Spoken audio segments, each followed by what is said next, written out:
Senhor. Tu és santo, santo é o teu nome, ó Deus, santo é o teu nome, Senhor. Tu és santo, santo é o teu nome, ó Deus, santo é o teu nome, Senhor.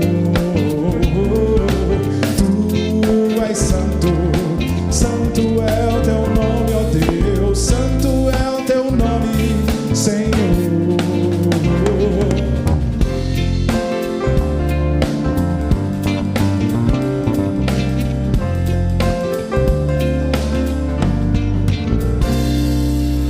Aleluia, louvado seja Deus. Que você tenha um domingo abençoado na presença do Senhor, amém?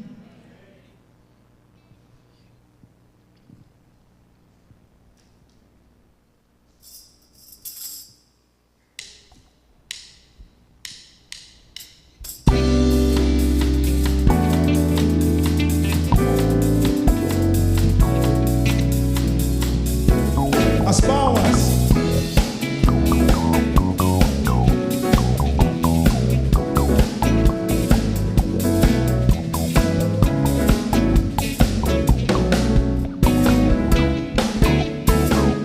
Minha casa e eu serviremos a Deus, oh yeah.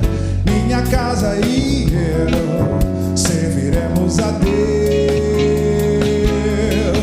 Como é bom sua voz sempre obedecer, os seus passos seguir, seu querer cumprir, nossas vidas consagradas no altar para o seu louvor. Minha casa e eu serviremos a Deus, oh yeah. Minha casa e eu serviremos a Deus. Como é bom sua voz sempre obedecer, os seus passos seguir, seu querer cumprir, nossas vidas consagradas no altar para o seu louvor. Bendiremos o teu nome, ó Pai, não há Deus tão grande como tu. Serviremos só um mestre, nos rendemos somente a ti, nos rendemos somente a ti. Minha casa e eu serviremos a Deus, oh yeah. Minha casa e eu serviremos a Deus. Como é bom sua voz sempre obedecer, os seus passos seguir, seu querer cumprir, nossas vidas consagradas ao altar para o seu louvor. Bendiremos o teu nome, ó Pai, não há Deus tão grande como tu. Serviremos só um mestre, nos rendemos somente a ti, nos rendemos somente a ti.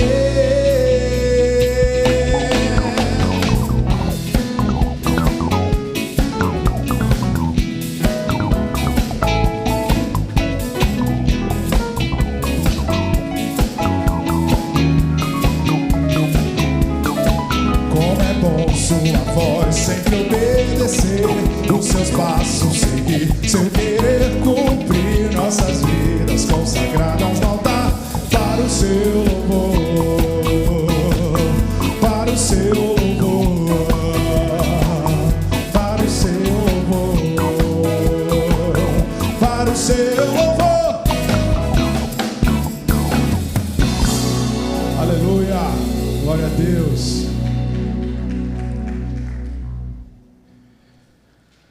Você não veio aqui por acaso, Deus te trouxe aqui, então entregue a Ele a sua adoração, o seu coração, todo o seu entendimento de toda a sua alma, louve ao Senhor, amém?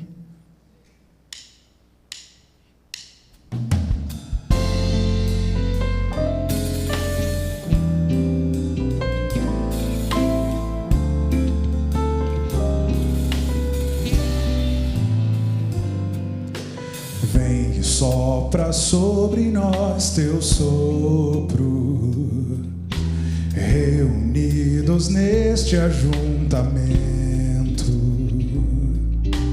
Honra e santifica este momento com a tua igreja que é teu povo. Faz teu rio de paz correr no meio destes que por fé vêm bendizer-te e a uma voz oferecer-te seus louvores, súplicas e anseios. Tu és o Senhor de toda a glória, hoje e sempre como foste outrora, no correr da história, revelando seu amor. Deus bendito, Rei e Salvador. Deus bendito, Rei e Salvador.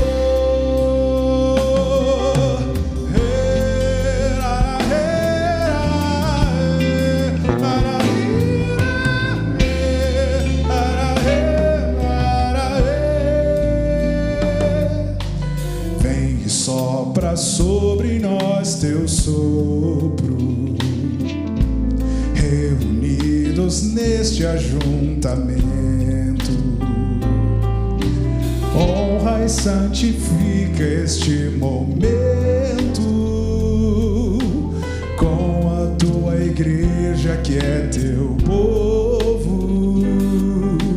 Faz teu rio de paz correr no meio destes que por fé vêm bendizer-te e a uma voz oferecer-te seus louvores, súplicas e anseios. Tu és o Senhor de toda a glória, hoje e sempre como foste outrora, no correr da história, revelando seu amor. Deus bendito, Rei e Salvador. Deus bendito, Rei e Salvador. Tu és o Senhor, tu és o Senhor de toda a glória, hoje e sempre como foste outrora,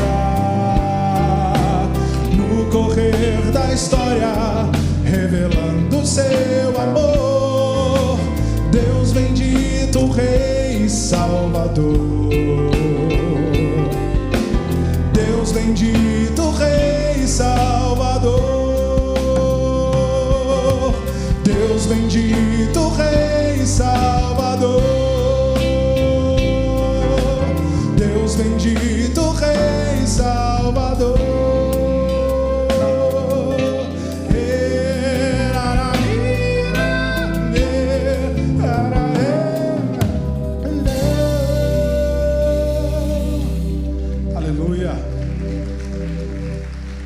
O amor de Deus é maravilhoso pelas nossas vidas e nós vamos cantar isso agora.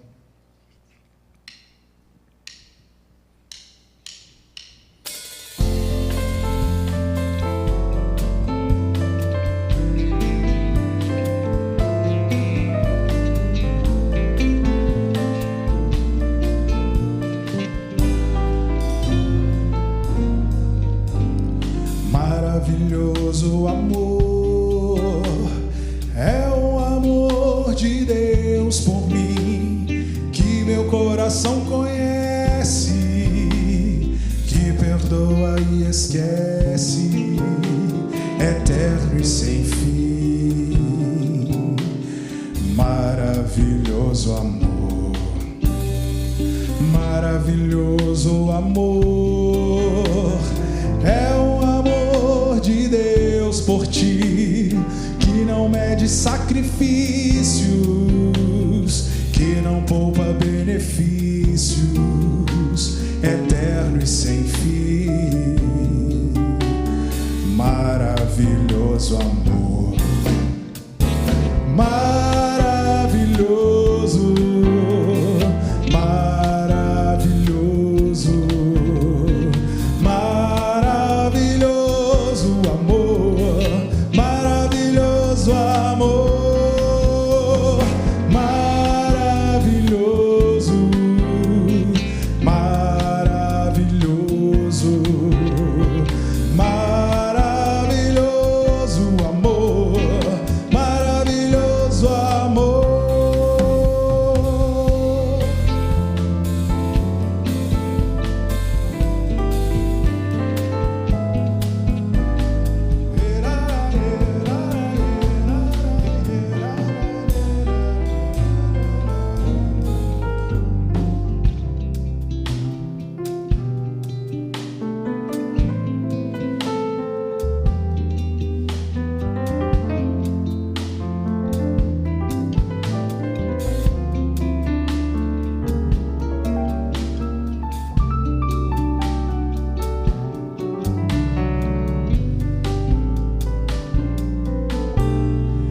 Maravilhoso amor, é o amor de Deus por nós, que nos olha como santos, nos recebe como somos, eterno e sem fim.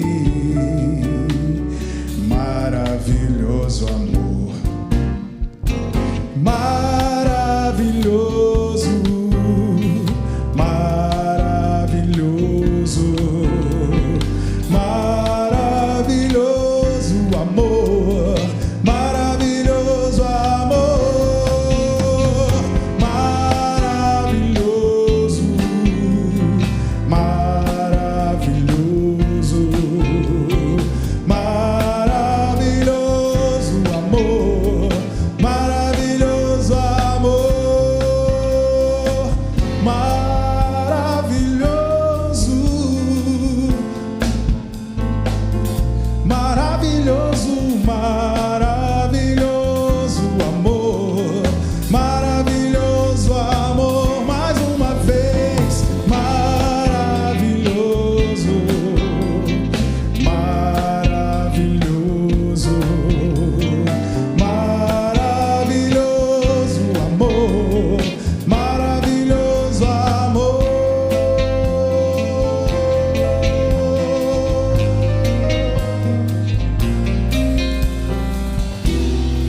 Amém. Você pode tomar o seu lugar. Deus abençoe.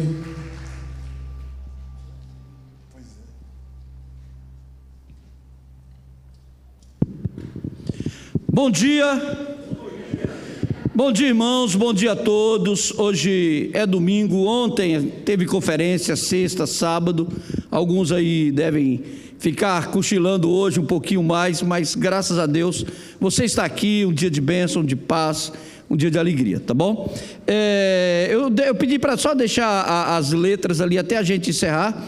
Nós tivemos a nossa conferência jovem esse final de semana, sexta e sábado, o encerramento foi ontem. A ideia era que o pastor Emerson pudesse ficar, ele não pôde ficar para pregar para nós hoje no domingo de manhã, mas foi sobre relacionamentos, né? Eu pedi até para deixar a palavra, o pessoal tira, eu digo, não, deixa só para o pessoal entender, muita gente viu o que aconteceu aí durante a semana, mas foi sobre relacionamentos. Certamente os filhos, a nossa juventude, teve aí 3 dias aprendendo, né, a lidar com os problemas da modernidade, né? Um dos objetivos da conferência é que no futuro seu filho, sua filha não queira casar com Alexia ou Alexius, né, do computador, casar com a atendente do telefone, pensando que é gente, né? Então o objetivo é que as pessoas possam crescer, aprender. Os meninos fizeram tudo quase que sozinhos aí, uma equipe de quase 40 pessoas trabalhou, acho que muitos deles não estão aqui porque foram dormir muito tarde ontem, mas foi muito bom. Parabéns aí para a turma que organizou, para os nossos jovens, parabéns para aqueles que tiveram excelentes palestras. Se você puder acompanhar alguma coisa, ainda tem algum material, certamente um momento excelente para para a nossa juventude, para os nossos filhos e para os nossos adolescentes, tá bom? Então, assim, vou guardar isso aí como lembrança, no sentido de que você possa entender isso. Isso é um primeiro aviso. Segundo aviso é sobre o projeto da África. Nós vamos terminar essa semana, quase que em tempo recorde, né? A gente começou, eu acho, se tudo correr dentro do cronograma que a gente fez lá, a gente vai terminar em 20 dias, né? Em 20 dias o templo vai estar pronto, né? O objetivo é sempre fazer rápido, para não termos os problemas da burocracia. Tem uma série de problemas na África. Então a gente inaugurou o poço, né? E essa semana a gente deve terminar a construção do templo. Então o objetivo é que segunda e terça a gente coloque o telhado. Segunda e terça a gente coloca o telhado. Na quarta e quinta o pessoal já comece a colocar as portas e as janelas, já estão sendo preparadas. Na sexta-feira a gente faça todos os arranjos finais e no sábado a gente já comece a fazer a preparação de festa para a inauguração no domingo de manhã, né? Se você observar o que aconteceu desde o primeiro dia que o pessoal começou a fazer as bases e chegar até onde nós estamos, você vai observar que tudo, se Deus quiser, vai acontecer na faixa de 20 dias aí. Então, muito rápido, objetivo, muito bom. É uma alegria podermos entregar. A gente já entregou os banheiros, já entregou o poço, né? Essa foi a fábrica de blocos, teve que fazer na outra cidade, não tinha água. Os banheiros estão prontos. E se você observar mais algumas fotos que tem nos relatórios, você vai ver que ficou muito bonito. Ficou muito bonito, né? É o primeiro banheiro assim comunitário da vila, né? A gente ia colocar vasos mais bonitos, pode colocar lá no final. A gente ia colocar vasos mais bonitos, um pouco melhores, e os anciãos recomendaram que a gente não colocasse, porque as crianças poderiam confundir com algum lugar onde pudesse beber água, né? Então, para a gente ter noção. Mas aquilo ali, você pensa que não, aquele pessoal vai para a igreja, hoje vai ser o maior projeto da vila. Eles vão para a igreja, chega lá, eles têm banheiro, chega lá, eles têm tratamento, tem água, junto aos banheiros foi colocado poço para lavar as mãos, aquele todo o processo de treinamento, né, para a pessoa ter ali um lugar melhor. E quando eles voltam para casa, certamente eles voltam querendo algo melhor. E ao querer algo melhor, eles mudam de vida. As pessoas saem do comodismo, começam a entender que a casa precisa ser trabalhada, etc, etc. Graças a Deus deu tudo certo. Sempre existe uma pequena tensão quando a gente está abrindo o poço, o medo de não encontrar água, porque a nossa tecnologia lá só permite a gente cavar até 34 metros, não tem tecnologia para cavar mais do que 34 metros. Dessa feita, a gente conseguiu comprar a broca para fazer, e dessa feita a equipe toda envolvida é gente da igreja. A gente conseguiu envolver gente da igreja desde a fabricação dos tijolos até o final do processo, porque a gente observou em Milange que todo o comércio da região é dominado por árabes, né? Então não é fácil. Então às vezes talvez Deus tenha que fazer na África um movimento como foi feito com os irmãos morávios, comerciantes, gente se espalhou pelo mundo, colocando padarias, colocando quem era comerciante, partia para o mundo para ser um missionário num lugar onde não havia cristãos. Foi isso que os morávios fizeram no século XVI e alcançaram boa parte do mundo. O Brasil, vocês ainda hoje conhecem, eles sempre trabalham em comunidade. No Brasil, a repercussão maior foi a igreja cristã, que onde você passa essas igrejinhas, tem o mesmo padrão, a igreja cristã. Isso tem a ver com o movimento morável do século XVI. Se espalharam pelo mundo. Então, é sempre bom ver a igreja envolvida.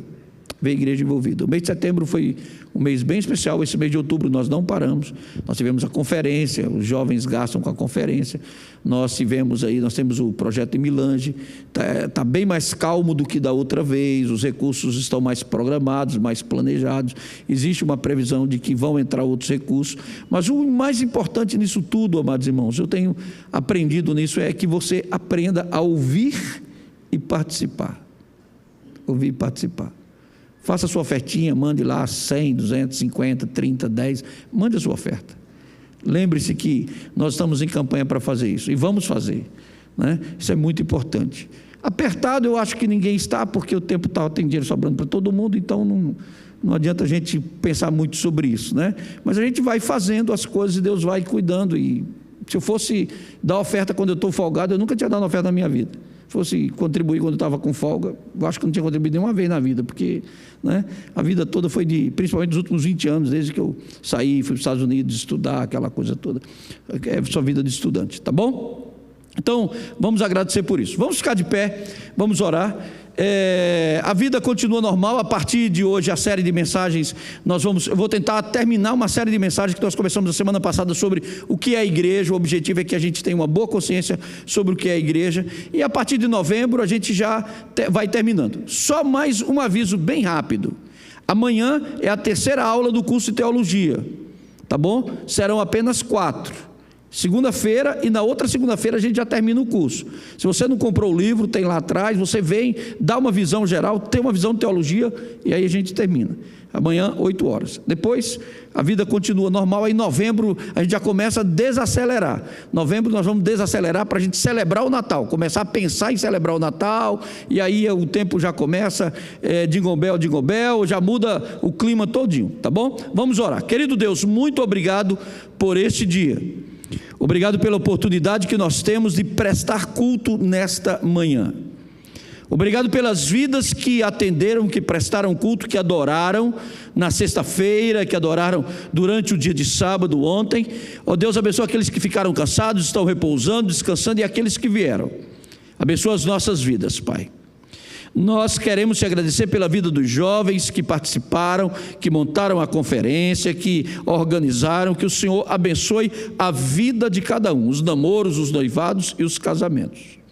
Que o Senhor abençoe, Deus, aquelas vidas preciosas que estão contribuindo para o projeto da África aqui e em vários outros lugares. Que nós possamos entregar aquele local para a igreja, para a aldeia, para a comunidade, para as vidas que estão ali, e que ali as pessoas possam sentar-se, reunir-se e ouvir a Tua palavra e aprenderem sobre o Evangelho de Jesus Cristo e crescerem e ouvirem a Tua voz, a voz que chama cada homem a estar com Deus.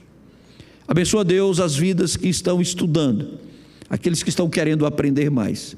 Que o conhecimento de Deus seja suave aos corações e seja agradável ao conhecimento, Deus, a experiência de viver e conhecer a Ti. Abençoa o dia de hoje, o culto, esse momento de adoração, esse momento que nós paramos, reservamos para adorar o Teu nome, para colocar as nossas vidas na Tua presença. É a nossa oração. Suplicamos a Tua bênção e a Tua graça sobre as nossas vidas, no nome santo de Jesus, hoje e sempre. Amém. Podem sentar, queridos.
Esqueci a letra.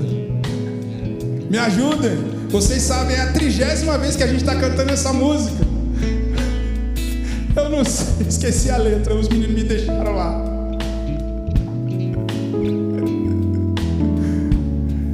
Eu não sou mais escravo do medo. Eu não sou mais escravo do medo. Eu sou filho de Deus. Eu não sou mais escravo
Livro de Romanos, capítulo 12. Romanos, capítulo 12. Você trouxe Bíblia?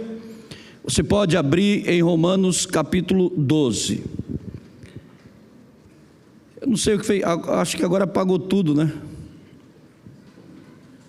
A transmissão.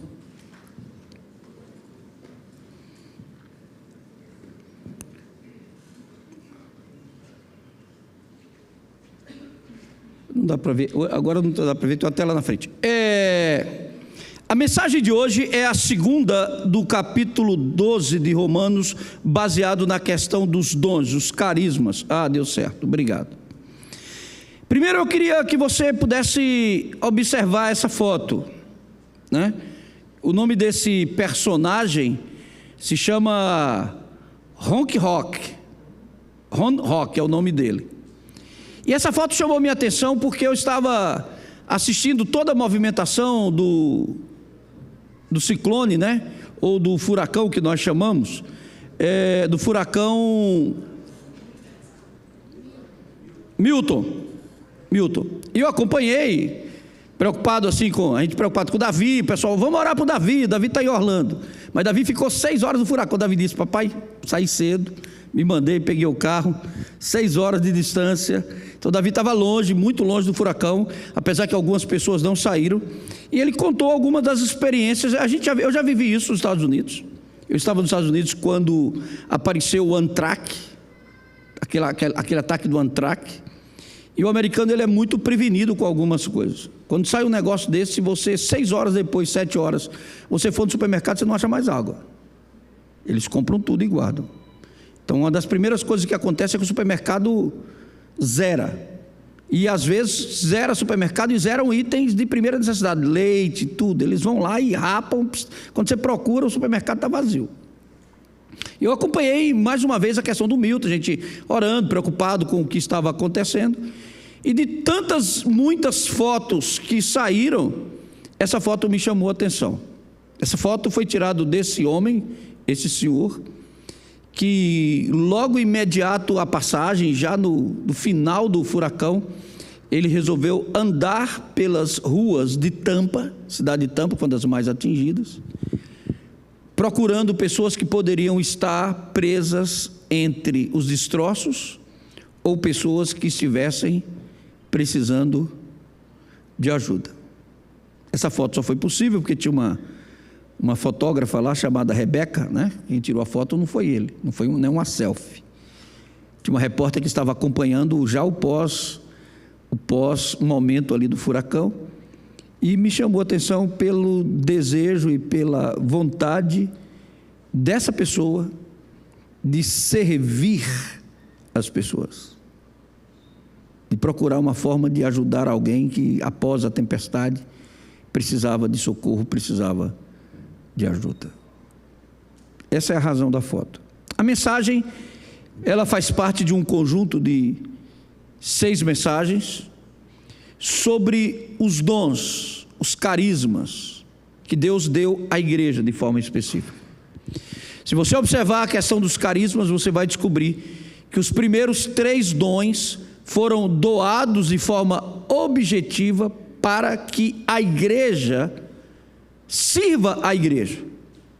Os próximos 2, eles são direcionados para que pessoas ajudem pessoas.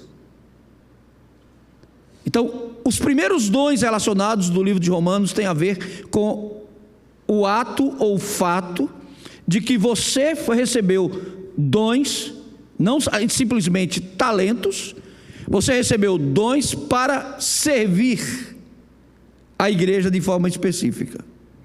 Quando a gente estuda sobre esse tema, foi por isso que eu escolhi a igreja, dá para ler todo junto, Jesus é tudo.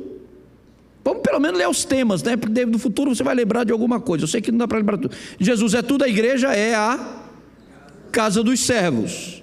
é a casa dos céus. Então, mais do que nunca você tem que aprender um pouco sobre isso, nós temos que relembrar um pouco sobre isso e temos que viver um pouco sobre isso. Tá bom, então nós estamos falando sobre igreja, capítulo 12, de forma específica, o apóstolo Paulo já está entendendo que após escrever parte da carta aos romanos, a sociedade romana já tem um grupo de pessoas que são igreja, que formaram igreja.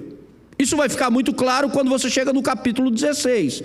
Paulo cita lá, de forma objetiva, mais de 40 pessoas.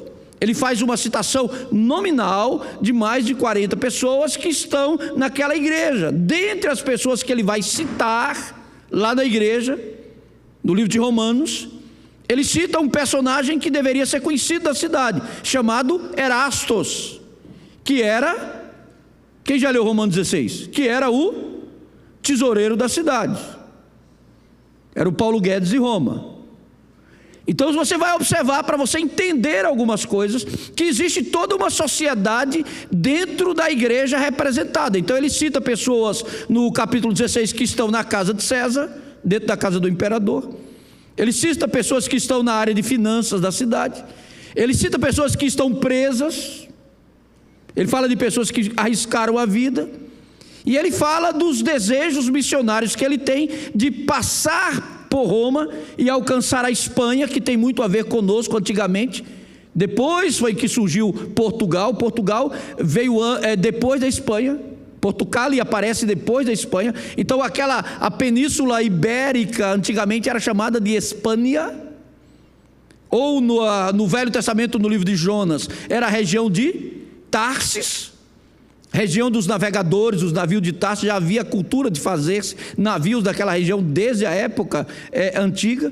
Então você tem toda essa perspectiva. Então quando nós chegamos no livro de Romanos, de forma específica, objetiva, nós temos a visão de que nós precisamos e devemos ter a visão de que Paulo está conversando ou escrevendo ou falando, menos eu acredito que pregando. Ele está mais tentando conscientizar pessoas que fazem parte da igreja de Roma, que já são parte desse corpo eclesiástico de Roma, sobre os dons e talentos que foi dado por Deus a cada um para servir a igreja. É com essa visão que eu quero te convidar a ficar de pé, para que a gente leia o texto de Romanos, tá bom? Vamos ler todos juntos? Eu creio que dá para ler. Rogo-vos, pois, irmãos, pela compaixão de Deus, que apresentei os vossos corpos em sacrifício vivo, santo e agradável a Deus, que é o vosso culto racional.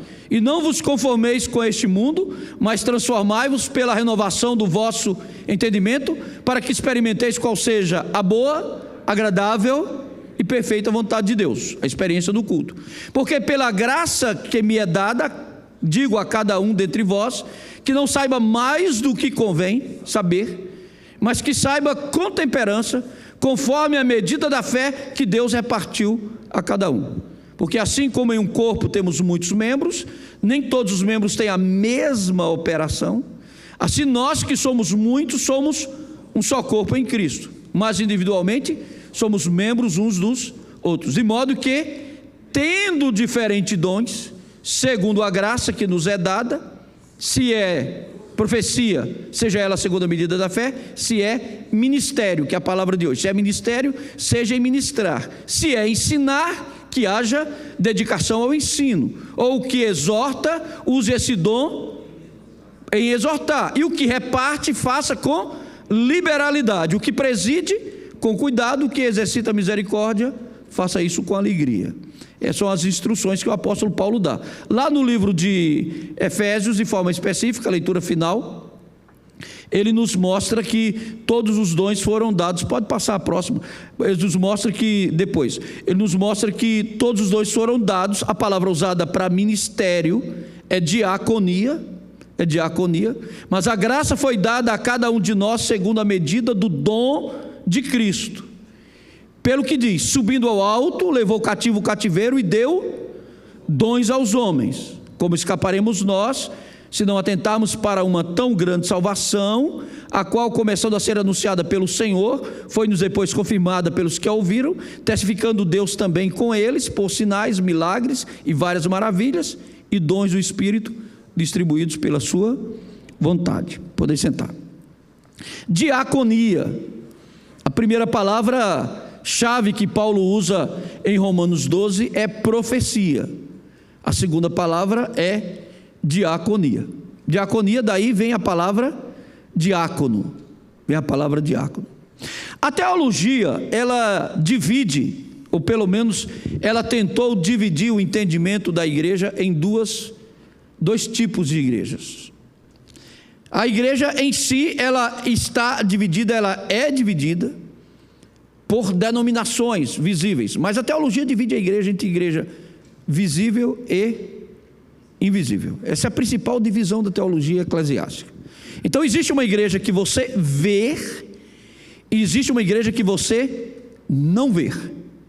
Então na teologia, a verdadeira igreja de Cristo é a igreja invisível, não é a igreja visível. Então a igreja que você vê, ela tem a ver com a sua visão, com a visão das pessoas, diferentes ideias, formas de pensar, etc, etc, etc. É claro que o ideal e o correto e o certo é que você, além de ser parte da igreja visível, você seja parte da igreja invisível. É claro que essa igreja visível e invisível, ela também pode ser classificada de outras maneiras. A teologia também a classifica como militante e triunfante. Militante é a igreja que você conhece no dia a dia, que envolve as pessoas. A igreja do tropeça aqui, oi, cai acolá, vai depressa, levanta e começa a cantar. Então, essa igreja que cai, levanta dos escândalos, dos problemas, das pessoas que vêm, das pessoas que não vêm, das dificuldades que você encontra na vida, ela é chamada, na teologia classificada também, de igreja militante. É a igreja que você vê, ela é visível e ela é militante, ela tem seus altos, seus baixos, a palavra quase militante tem a ver com militar, ela é quase milícia, é grupo de gente. Mas também tem uma outra classificação que você pode observar pelas prefigurações bíblicas, quando Jesus disse que tem a igreja que é trigo e tem a igreja que é joio.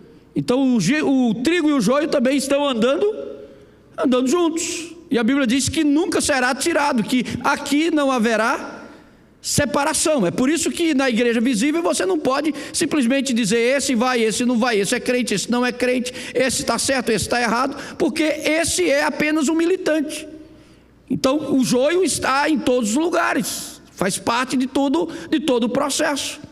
Então você só vai saber verdadeiramente, ou nós só vamos saber quem estiver lá em cima. É por isso que eu costumo dizer que geralmente nós somos convidados a sermos parte do cadastro, a sermos parte da evangelização, da divulgação, mas nós não somos chamados para fazermos parte do cadastro. A gente não sabe quem é a pessoa, se ele é militante, se ele é triunfante, se ele é trigo, se ele é joio.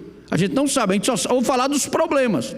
Então quando você ouve um problema, porque a igreja é isso, a igreja é aquilo, a igreja de Jesus não tem nenhum desses problemas que você pensa que tem. E nem as pessoas chatas são chatas, a igreja não é chata porque as pessoas são chatas são as pessoas. A igreja é a igreja. Então se você tem um monte de gente que ficou chato porque veio para a igreja, o problema é de comportamento, é comportamental, não é eclesiástico. Você vai aprender a conviver com isso. Mas essa igreja, ela recebeu de Cristo, quando Jesus foi aos céus, ela recebeu dons para ministrar. O objetivo do dom é que esse dom possa ser usado para alguma coisa, possa ser usado por alguém. E o primeiro dom que a igreja recebeu foi o dom de profetizar.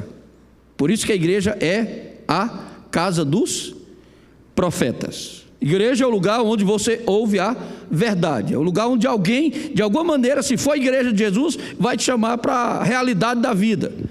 vai te chamar para a existência, vai chamar você a uma correção de vida, vai chamar você a uma mudança de vida, vai chamar você para uma reflexão sobre isso, sobre a eternidade, vai te trazer as advertências. Ali você vai ver milagres, ali você vai ver coisas que você só vê na igreja. Mas a igreja também é chamada para servir, diaconia.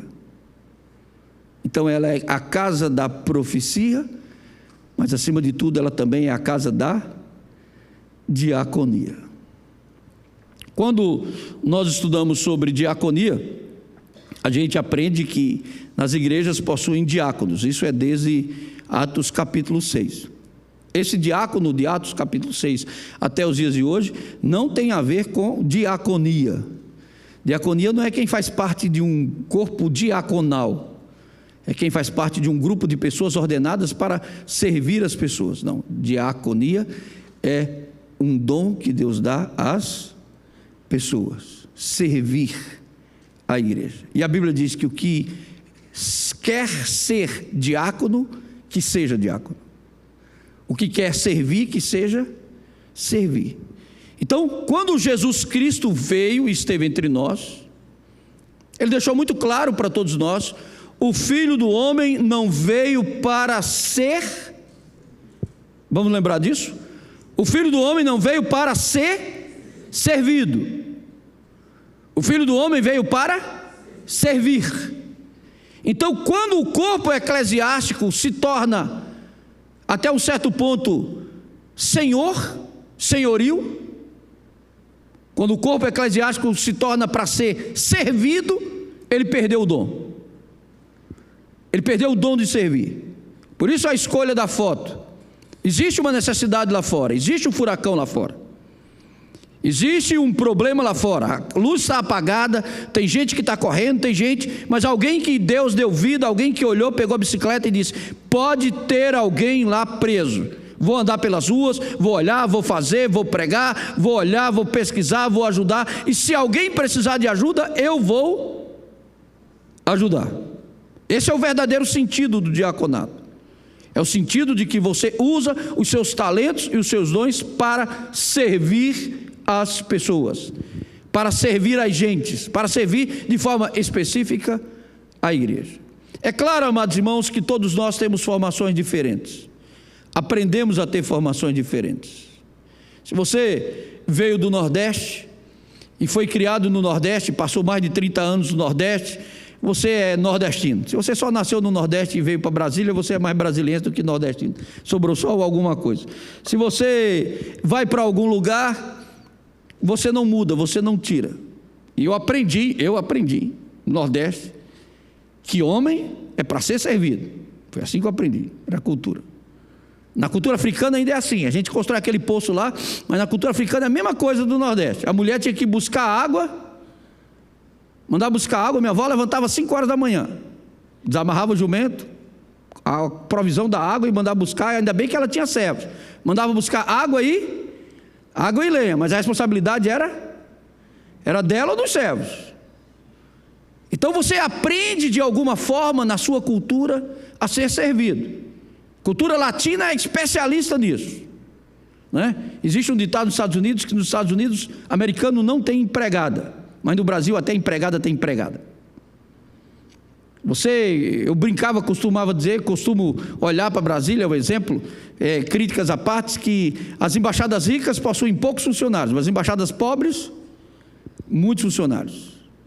Então, às vezes, você vem de uma cultura, ou nós temos uma cultura, e a cultura romana tinha isso. A cultura romana era a cultura do escravo. O escravo era quem tinha que servir, o escravo era quem tinha que ministrar.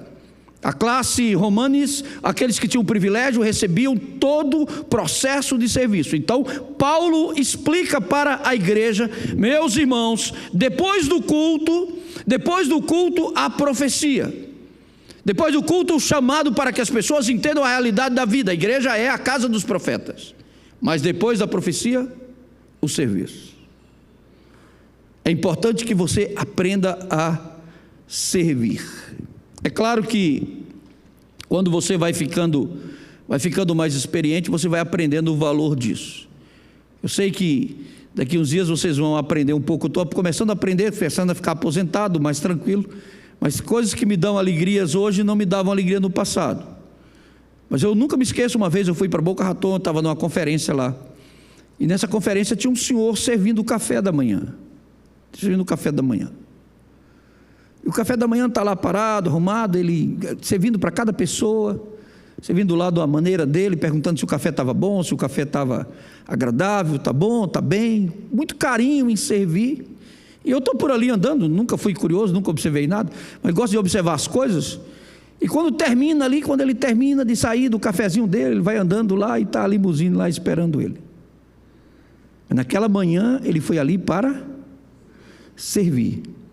Alegria de servir. Perguntei: o que é que o senhor está fazendo aqui? Não, eu vim aqui para servir vocês. Então, Jesus disse que veio para servir, não veio para ser servido. Maior é quem serve. Nós vamos terminar com essa prática objetiva de Jesus quando ele está lá com os discípulos. Então, a primeira visão é que nós tenhamos uma visão de diaconia para que nós possamos servir uns aos outros, servir o próximo e servir a igreja, e servir a sociedade, servir o local onde você trabalha. É muito interessante, é muito bom, é agradável quando a gente olha para a igreja, quando a gente olha para a comunidade onde a gente vive, e você tem ali pessoas que servem umas às outras, que cuidam umas às outras, né? Às vezes as pessoas perguntam por que é que a gente tem tantos jovens. Quem veio aqui ontem viu, hoje eles devem estar dormindo, vão dormir 3, 4 horas da manhã, então o grupo, às vezes, por que a igreja? Porque a nossa mocidade, até um certo ponto, está aprendendo a servirem uns aos... Isso foi a equipe ontem que participou, que fez a conferência, só a equipe, né? Turma, pastor, turma bonita. Então, são pessoas que estão aprendendo a servir uns aos outros. Seremos grandes à maneira em que a gente sirva mais. Sirva mais. Quando eu olho para o trabalho da África, quando eu vejo o trabalho da África, eu vejo de uma outra perspectiva. Eu vejo do ponto de que durante muito tempo os africanos serviram no Brasil. Serviço escravo, obrigatório. Mas nós estamos fazendo alguma coisa lá, não é por obrigação, não é serviço obrigatório, é por amor. É o desejo de que eles conheçam o serviço que nós queremos também prestar como igreja, como pessoas. E isso, queiramos ou não, nos engrandece como pessoas. Melhora a nossa existência como pessoas. Feliz é a igreja, feliz é o povo, felizes são as pessoas cujos corações são dispostos a servir. E não é só disposto a servir com a sobra do tempo, com a sobra do dinheiro, com a sobra do que pode ser feito, com a sobra da vontade, com o constrangimento de, muitas vezes, de alguém ter que dizer: fulano, acorda, desperta. Felizes são aqueles cujo espírito de servir estão ali alegres, brincando, se alegrando com as pessoas. Tem algo na igreja que eu gosto de fazer, quem chega cedo já viu isso muitas vezes. Eu gosto de abrir a porta ali. Eu gosto de abrir a porta do carro, principalmente quando tem uma senhora idosa. Eu tenho a alegria de ver e de abrir a porta. Eu fiz isso desde o começo da Bethesda, eu faço isso.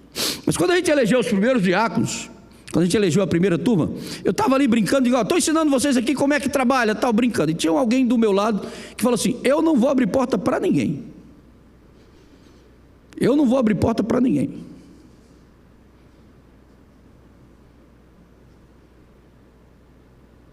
Eu vou abrir porta para o povo a vida toda. Depende, voluntariamente, com alegria. Porque isso faz parte do servir. Não significa que eu vou trabalhar abrindo porta. É diferente. Abrir porta é um ato de gentileza, um ato de grandeza. Quando eu não estava na conferência, mas quando antigamente o carro não tinha as portas automáticas como tem hoje. Mas eu aprendi, quem me ensinou, que antes de você entrar no carro, primeiro você abria a porta para a esposa. De vez em quando ela já fala: você sabe que eu não gosto que abra a porta para mim. É assim. Mas eu gosto de abrir a porta. E às vezes quando eu penso, quando eu brinco assim, digo, vou brincar de novo, lá vem chumbo. Eu digo, aí sai na frente, anda, abre a porta, já sei a resposta. Tem coisas que são assim que acontecem. Então, uma coisa boa está acontecendo com o avô. Eu tenho tempo para servir, fazer as coisas para a esposa, para agradar. Tempo para fazer coisa para os filhos. Tempo para fazer algumas coisas com os irmãos. E tem que trabalhar muito, porque os boletos chegam todo dia, pum, na fila que não para de chegar. Mas isso faz parte da visão de servir. Você tem um ministério para servir, e você tem uma visão que você cria. Então, lá em casa também tem outras discussões, não tem só o lado de servo. Quando eu peço uma coisa, traz isso para mim, Nádia diz, vá buscar. Aí ela disse, você parece que nasceu para ser servido. Eu digo, meu nome é Sir. Quando eu nasci já me deram o nome de Sir Gilbert. Então eu nasci para ser servido. Então tinha que ter nascido em outro tempo, em outro lugar. Tinha que ter nascido no coisa. Eu digo, mas eu nasci e meu pai foi muito inteligente, me deu um nome, caprichou nas questões. É claro que todos nós preferimos ser Sir. Tem gente para servir. Uma vez eu estava conversando com alguém, um empresário rico, ele disse, meu sonho de consumo é ter pelo menos 2 mordomos, só para me servir. Preciso disso, levanta a mão para trás. Levanta a mão para trás. Mas nós não fomos chamados como igreja para ser servidos. Nós somos chamados como igreja para servir. Você serve na sua profissão. Você serve na sua vida, você serve na sua existência. Quando nós olhamos para o ensinamento bíblico do Velho Testamento, no Velho Testamento, havia algumas figuras que eram muito importantes no Velho Testamento. Uma delas, você talvez nunca tenha ouvido um pastor parar para pregar sobre isso. Eram os carregadores de estaca do tabernáculo. Todo mundo acha bonito quando a gente fala sobre o tabernáculo. Tinha um tabernáculo lá, não tinha? E a gente já ouviu muitas mensagens sobre Arão, entrando no Santo dos Santos. Quantas mensagens a gente não ouviu? E eu também quero entrar no Santo dos Santos, vou entrar no Santo dos Santos. Jesus rasgou o véu para entrar no Santo dos Santos, não é assim? Mas tinha um grupo de pessoas que tinha uma missão específica: carregar as estacas.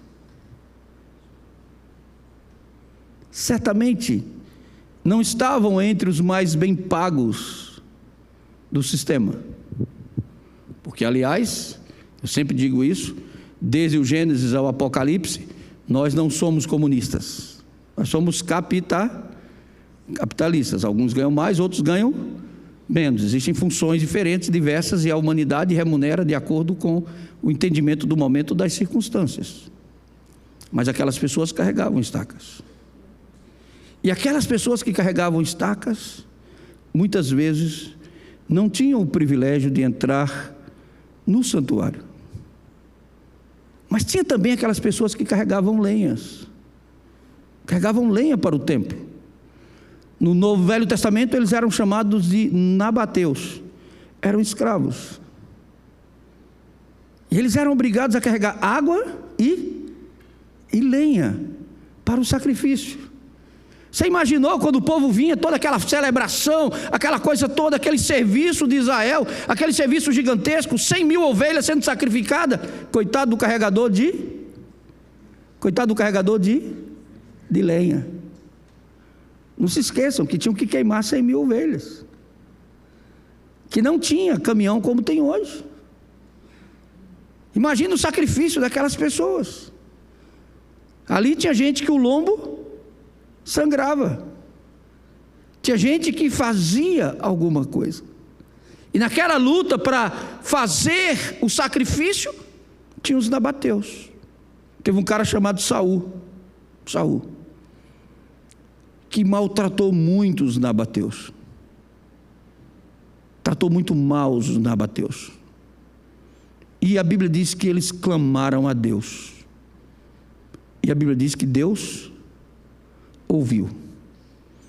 E a Bíblia diz que Deus mandou seca sobre o país, sobre a nação. seca sobre a pátria.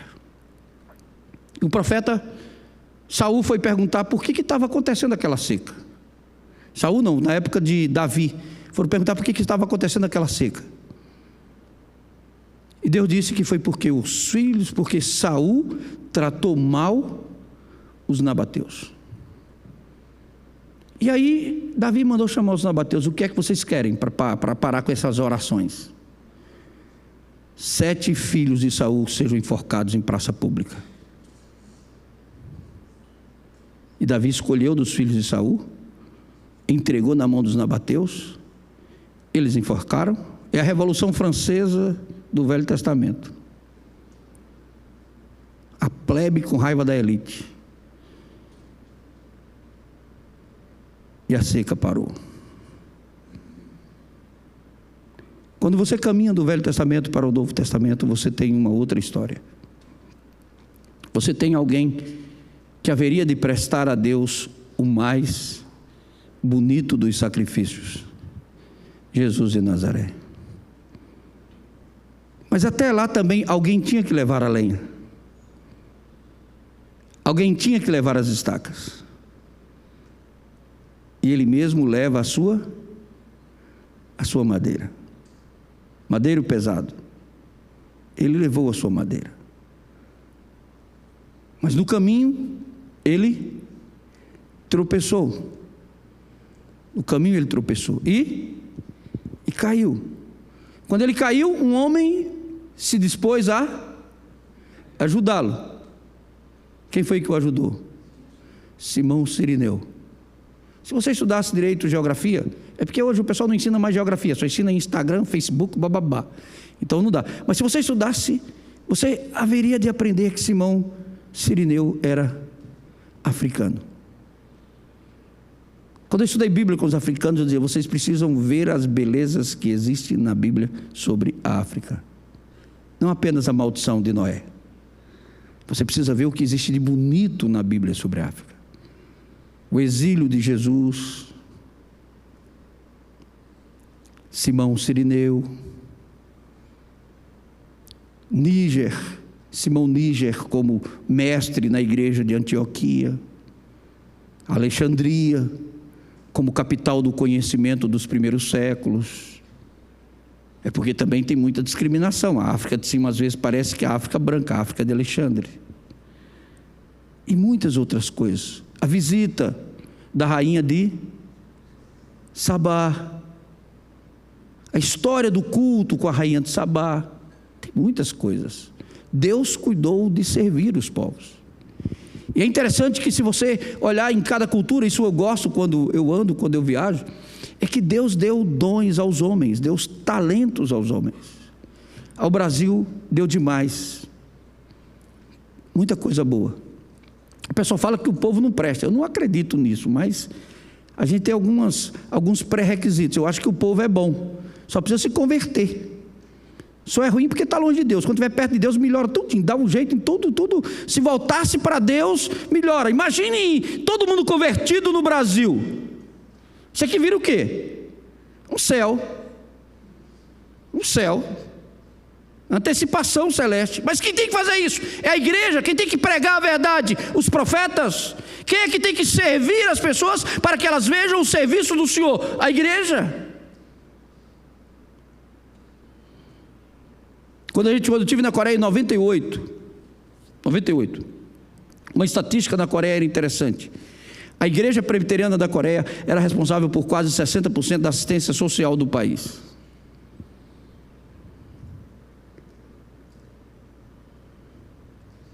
Escolas, lugares para idosos. As pessoas têm que fazer. Mas todo mundo quer que faça. Mas agora a ideia é quem é que faz? É o governo. E o governo? O governo não é ninguém. É uma instituição eclética, que você uma hora é de um lado, outra hora é do outro. Mas a igreja tem que servir. Foi assim que os protestantes pensaram. Vamos ajudar a transformar o mundo construindo igrejas, transformar o mundo construindo escolas, transformar o mundo construindo fábricas, botando o pessoal para trabalhar, transformar o mundo trabalhando duro, transformar o mundo. Esses dias eu vi um comentário do Guedes que eu fiquei maravilhoso. Eu falei: pô, esse cara parece que é mais reformado do que todo mundo. A ética protestante explicando, está aí no Instagram, se você for lá e olhar do X, você vai ver ele explicando a razão da grandeza dos países protestantes, por que eles andaram centenas de anos na frente das pessoas. A visão de vida, visão de trabalhar duro, visão de servir, visão de conquistar e, acima de tudo, visão de ajudar as pessoas, visão de partilhar.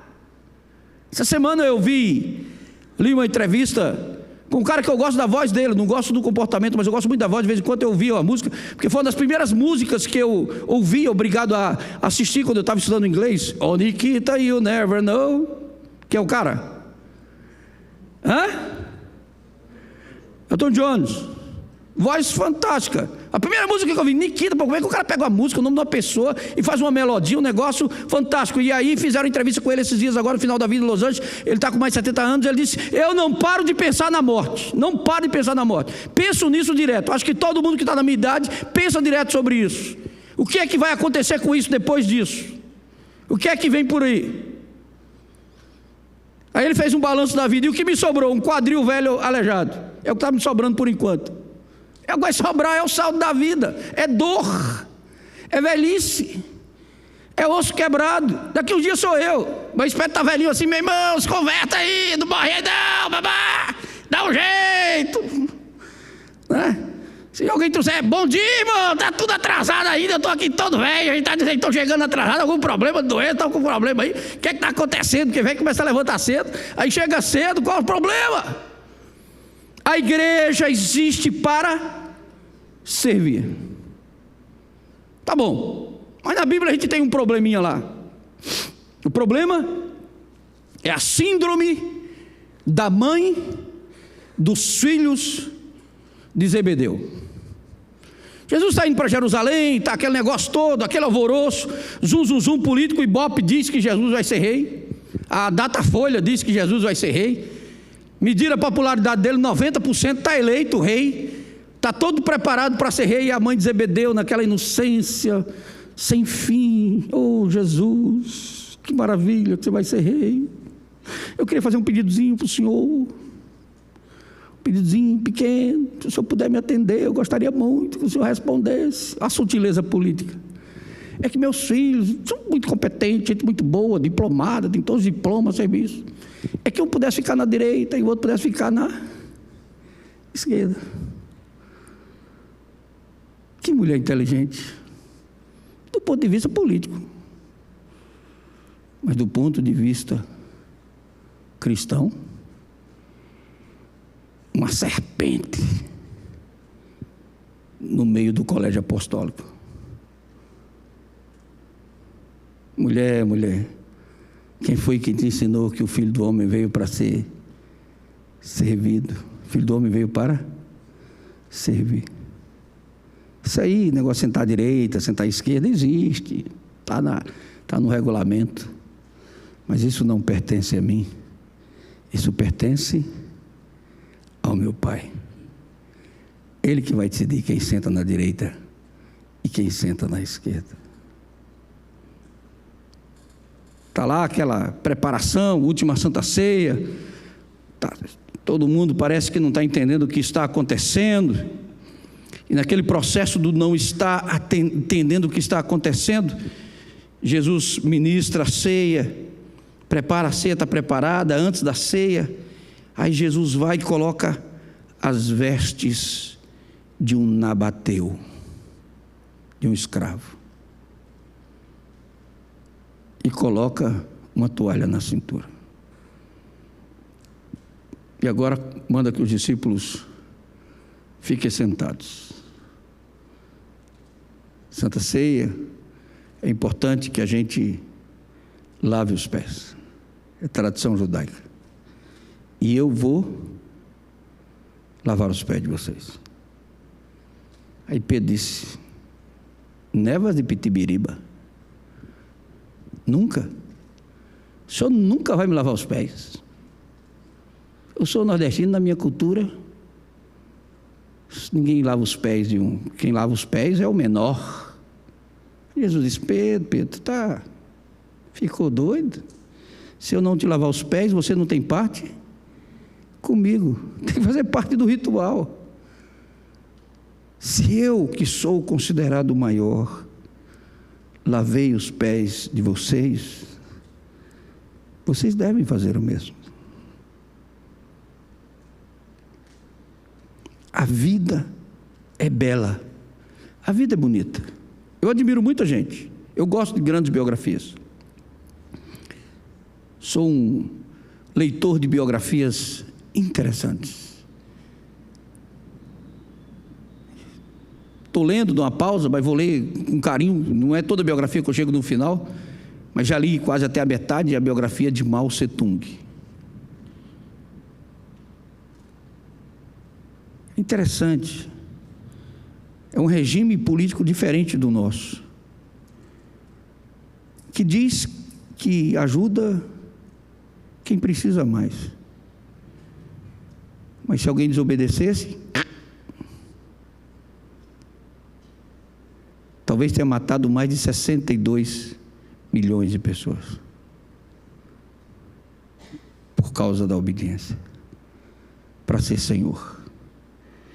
Para ser Senhor, foi matando muita gente que estava ao seu redor, seus líderes, as pessoas que estavam.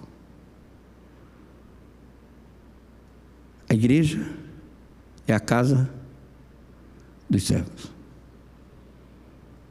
Fomos chamados para vir e fazer parte de um lugar onde a gente possa servir, aprender a servir.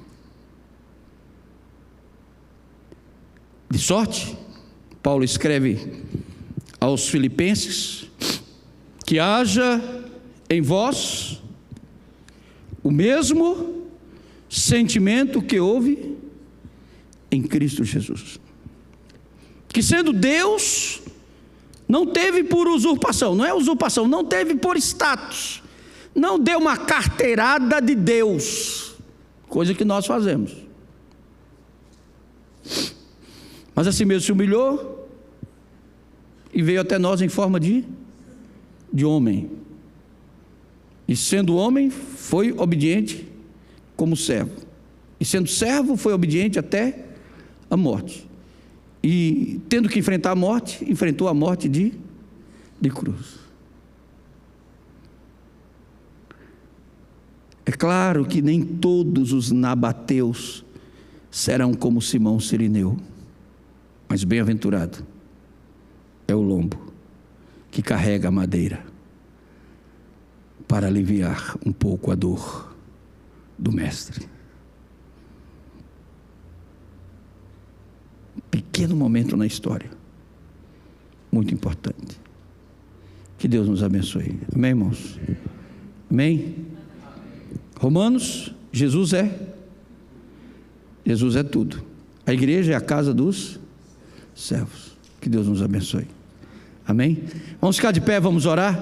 Deus te abençoe. Querido Deus, muito obrigado por esse dia. Obrigado pela bênção de mais um dia. Obrigado pela tua palavra, obrigado pela bênção de estarmos aqui, obrigado pela alegria de te servir, obrigado, Senhor, pela bênção do serviço, obrigado porque o Senhor tem estado conosco e está conosco. Nós te adoramos, nós oramos, nós suplicamos que a tua bênção e a tua graça esteja sobre nós, no nome santo de Jesus, hoje e sempre. Amém, amém e amém. Podem sentar, queridos.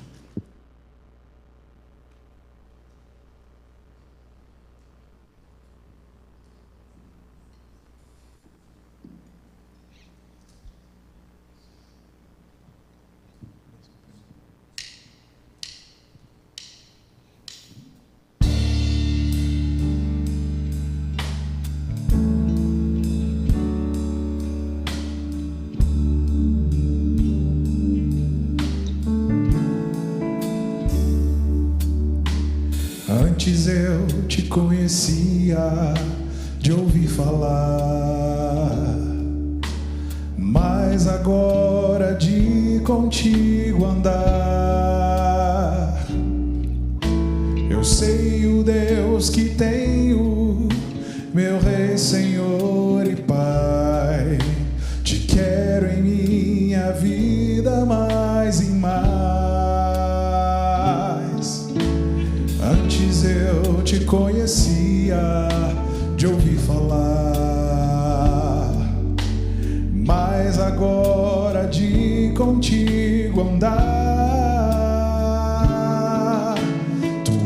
és meu bem supremo, meu Rei, Senhor e Pai.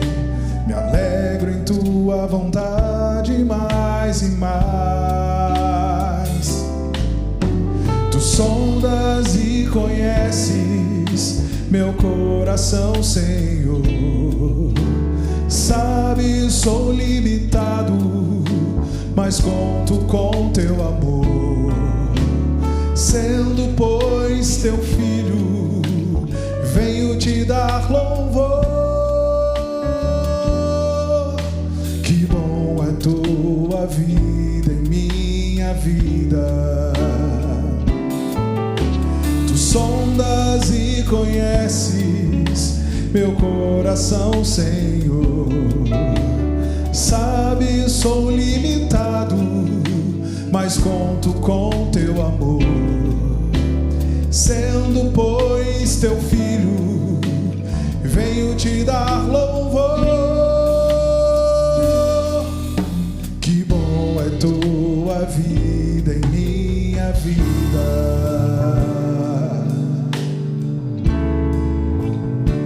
Canta com a gente. Antes eu te conhecia de ouvir falar,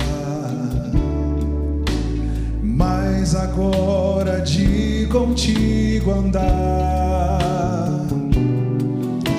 Eu sei o Deus que tenho, meu Rei, Senhor e Pai. Te quero em minha vida mais e mais. Antes eu te conhecia de ouvir falar, mas agora de contigo andar. Tu és meu bem supremo, meu Rei, Senhor e Pai.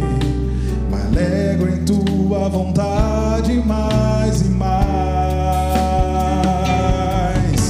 Tu sondas e conheces meu coração, Senhor. Sabes, sou limitado, mas conto com teu amor. Sendo, pois, teu filho, venho te dar louvor. Que bom é tua vida em minha vida. Tu sondas e conheces, tu sondas e conheces meu coração, Senhor. Sabes, de ti dependo e conto com teu amor. Sendo, pois, teu filho, venho te dar louvor. Que bom é tua vida em minha vida. Que glória é tua vida em minha vida. Me alegro em tua vida, em minha vida.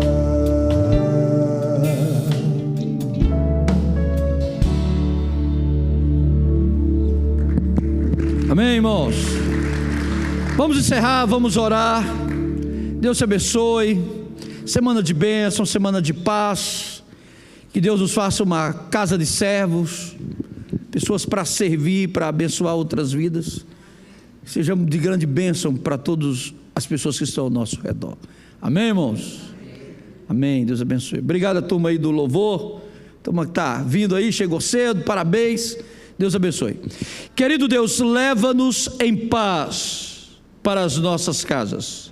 Abençoe os jovens, Deus, que descansaram, que repousaram hoje, aqueles que trabalharam e descansaram hoje lá em Têngua, para dar continuidade à jornada amanhã cedo. Abençoa aqueles que vão cultuar a Ti ainda no dia de hoje, a Tua igreja, em toda a face da terra. Aqueles que já se levantaram e adoraram, aqueles que ainda vão adorar. A igreja santa e invisível que caminha, triunfa sobre todas as crises, sobre todos os problemas. Leva o Teu povo em paz. Obrigado, Pai, pelas bênçãos dos dízimos e das ofertas. Abençoa os recursos que nós precisamos para encerrar o projeto de Têngua esta semana. Colocamos, Deus, nas tuas mãos a nossa oração e o nosso pedido, no nome santo de Jesus, hoje e sempre. Amém. E agora, meu irmão, vá em paz. Vá em paz para a sua casa. Vá em paz para o seu lar. Vá em paz para o seu serviço. Vá em paz para a sua luta, para os seus sonhos. Vá em paz para aquilo que você sonha e projeta. Que o Senhor Deus esteja contigo e te abençoe e coloque sobre ti a bênção, a graça, a misericórdia. E que a graça, a bênção e a misericórdia do Senhor seja contigo, hoje e sempre. Amém, amém, amém. Deus abençoe.